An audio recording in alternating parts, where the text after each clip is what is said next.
انسان جوان جب ہوتا ہے تو وہ گناہ بھی بھرپور کر سکتا ہے، وہ خواہشات کی تکمیل بھی بھرپور کر سکتا ہے، وہ نیکی بھی بھرپور کر سکتا ہے۔ آپ جانتے ہیں کہ جتنے جرائم اس وقت دنیا میں ہو رہے ہیں بڈھے نہیں کر رہے ہیں بلکہ جوان ہی کر رہے ہیں۔ اکثر آپ دیکھتے چلے جائیں، دہشت گردی کا معاملہ ہو تو بھی آپ کو جوان ہی نظر آئیں گے، چوری کا معاملہ ہو تو زیادہ تر جوان ہی نظر آئیں گے، زنا کے اڈوں کا معاملہ ہو تو زیادہ تر جوان ہی نظر آئیں گے۔ اور اسی طریقے سے دیکھ لو، اللہ اکبر، اگر بیت المقدس پر اسلام کا پرچم لہرانے کا معاملہ ہو تو کسی بڈھے نے بیت المقدس پر اسلام کا پرچم نہیں لہرایا بلکہ اسلام کا پرچم بیت المقدس پر جوان ہی نے لہرایا۔ اس جوان کو دنیا سلطان صلاح الدین ایوبی کے نام سے سبحان اللہ، نعرہ تکبیر،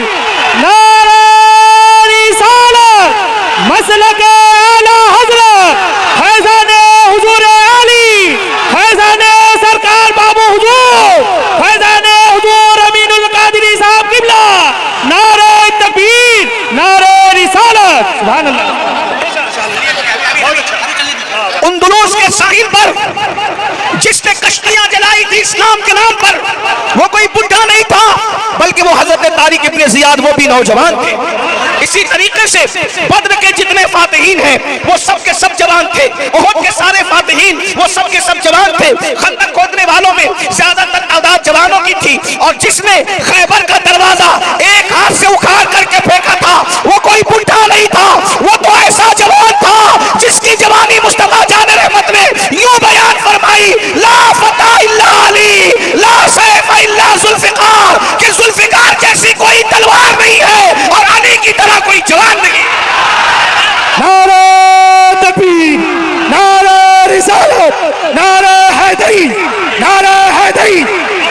اگر جوان بگڑ جائے تو پورا معاشرہ برباد ہو جاتا ہے، اگر جوان بگڑ جائے تو پورا معاشرہ تباہ ہو جاتا ہے، اور اگر جوان سدھر جائے تو تاریخ سنہری حروفوں سے لکھی جاتی ہے۔ آج کے اس ہما ہمی کے اس جلسے کے ماحول میں میں اتنا ہی پیغام آپ کو دینا چاہتا ہوں، اے میری قوم کے جوانوں، تم اپنی قوم کا سرمایہ ہو، اے میری قوم کے جوانوں، تم صرف اپنے باپ کے بیٹے نہیں ہو، تم صرف اپنی ماں کی امیدیں نہیں ہو، تم صرف اپنے گھر کا چشم و چراغ نہیں ہو، بلکہ اے جوانوں تم ملت کا سرمایہ ہو، تم قوم کا سرمایہ ہو۔ یاد رکھنا، جب کسی قوم کا جوان احساس کر لیتا ہے، جب کسی قوم کا جوان جینے کا سلیقہ سیکھ لیتا ہے، جب کسی قوم کا جوان شعور بندگی سیکھ لیتا ہے تو اس قوم کی حالت یہ ہوتی ہے، اس قوم کو کوئی گرا نہیں سکتا، اس قوم کو کوئی دبا نہیں سکتا، اس قوم کو کوئی برباد نہیں کر سکتا۔ ہزاروں کی تعداد میں یہ جوان ہے، اگر یہ انقلاب اپنے اندر پیدا کر لیں تو ایک بڑا انقلاب آئے گا، اس لیے کہ ہر انقلابی آپ کو جوان ہی نظر آئے گا۔ میرے آقا علیہ الصلوۃ والتسلیم نے اسی لیے ارشاد فرمایا کہ لوگوں جوانوں کی قدر کرو۔ ایک بات آپ سن لیں، اللہ اکبر،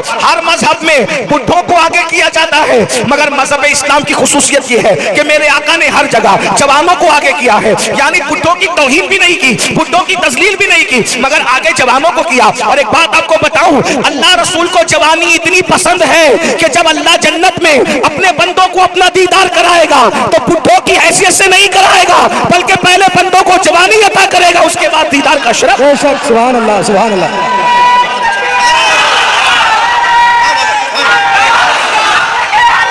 زندہ باد، زندہ باد۔ جنت میں لوگ بوڑھے نہیں ہوں گے، جنت میں لوگ جوان ہوں گے،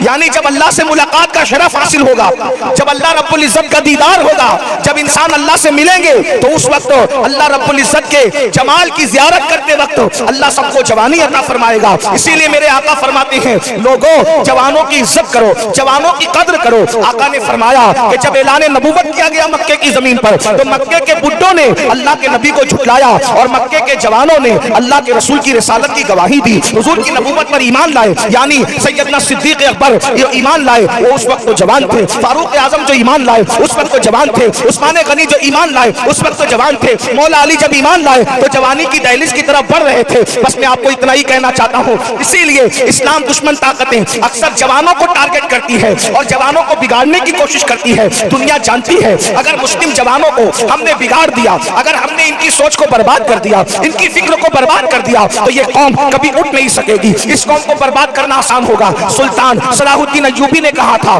کہ اللہ اکبر، جنگی ہتھیار ہزاروں کی تعداد میں کسی قوم کو اتنا نقصان نہیں پہنچاتے جتنا جوانوں کا بگڑنا نقصان پہنچاتا ہے۔ ذرا دھیان سے سننا میری گفتگو کو، رسمی طور پر آپ ایک کان سے سن کر دوسرے کان سے نکال مت دینا۔ اے اس موسم میں محفل میں آنے والے میری قوم کے جوانوں، ہم تم پر ناز کرتے ہیں، ہماری قوم تم پر ناز کرتی ہوتی ہے, لیکن ذرا دھیان دیجئے, ذرا غور کیجئے, اللہ اکبر, ہزاروں جنگ کے ہتھیار کسی قوم کو برباد کرنے کے لیے اتنا نقصان دہ نہیں ہوتے جتنا جوانوں کا بگڑنا. اس لیے کہ کسی قوم کا جوان اگر بگڑ جاتا ہے تو اس قوم کو برباد کر دیا جاتا ہے, وہ قوم تباہ کر دی جاتی ہے, کیونکہ جوان ایک جوان نہیں ہوتا, وہ پورے گھر کا سرمایہ ہوتا ہے, وہ پورے محلے کا سرمایہ ہوتا ہے, وہ پوری قوم کا سرمایہ ہوتا ہے. آج جو ہے دنیا ہمارے جوانوں کو بگاڑ رہی ہے اور آپ بھی بڑی آسانی کے ساتھ گناہوں کے اڈوں پر جا رہے ہو, برائیوں کے اڈوں پر جا رہے ہو. اللہ اکبر, نت نئے انداز سے برائیاں ہمارے سماج میں جنم لے رہی ہے. دراصل جوانوں کی کمزوری ہوتی ہے, جوان برائی کو بھی جلدی قبول کرتے ہیں اور اچھائی کو بھی جلدی قبول کرتے ہیں. اللہ اکبر, آج ہمارا جوان گناہوں کی طرف جا رہا ہے. خاص طور پر نوجوانوں کو نشے میں مبتلا کرنے کی ناپاک کوشش کی جا رہی ہے. 16 17 سال کے ہمارے لڑکے اور چھوکرے نشے کی لعنت میں مبتلا ہو رہے ہیں. میں آپ سے گزارش کرنا چاہتا ہوں, اے میری قوم کے جوانوں, دنیا نے بہت شاطرانہ انداز میں تمہیں نشے کی طرف بلایا ہے. ایک بات میں آپ کو بتاؤں میرے بھائیوں, جب تم نشہ کرو گے تو اسٹڈی کب کرو گے, کتابوں کا مطالعہ کب کرو گے, ایگزام کی تیاری کب کرو گے؟ جو بچہ ایگزام کی تیاری نہیں کرے گا وہ کامیاب کیسے ہو سکتا ہے؟ اسی طریقے سے اگر تم نشہ کرو گے تو تجارت پر تم کب جاؤ گے, کام دھام کب کرو گے, نوکری کب کرو گے؟ اب بتاؤ, جو کمائے گا نہیں اس کے گھر کا کام کاج کیسے